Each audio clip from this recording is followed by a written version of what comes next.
Around 20 climate activists blocked the entrance to Peterhead Power Station over the operator's environmental record. 4 activists locked themselves onto a green-painted washing machine and gas canisters at the entrance. SSE, who run the plant, have defended their record, saying they have clear carbon reduction targets. Brandon Cook has more. I'm prepared to stay here a long time until the time is right to leave. As world climate discussions in Glasgow draw nearer, some are taking time now to make their voices heard. The Scottish Environmental Protection Agency say this plant is Scotland's largest polluting site.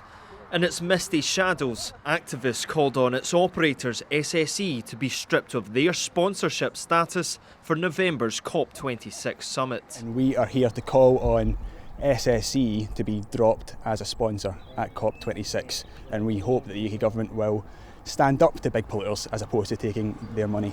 There shouldn't be an exchange of money between fossil fuel companies and people who are deciding how we go forward in tackling climate breakdown. You know, we're crashing towards terrible suffering if we don't try and get our governments to act, and the UK government is the sort of greenwasher in chief on that.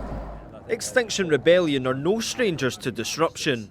Today, 4 were chained to gas canisters and a green washing machine. T-shirts hung to dry, symbolising the so-called greenwashing of politicians by energy companies.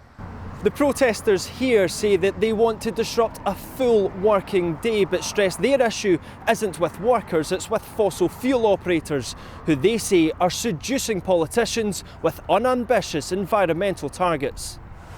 SSE say Peterhead Power Station provides crucial flexibility to the electricity system, and they're developing plans for a greener plant with carbon capture technology. The energy company said that they're the leading generator of renewables, and climate action is at the core of their business.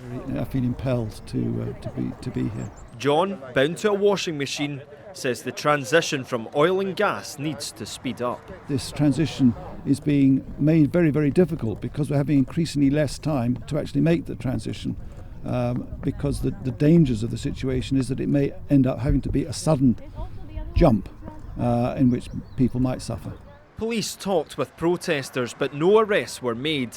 Workers were able to park nearby and access the site by foot. After 10 hours of protests, the activists eventually left and hoped their message was noticed. Brandon Cook, STV News.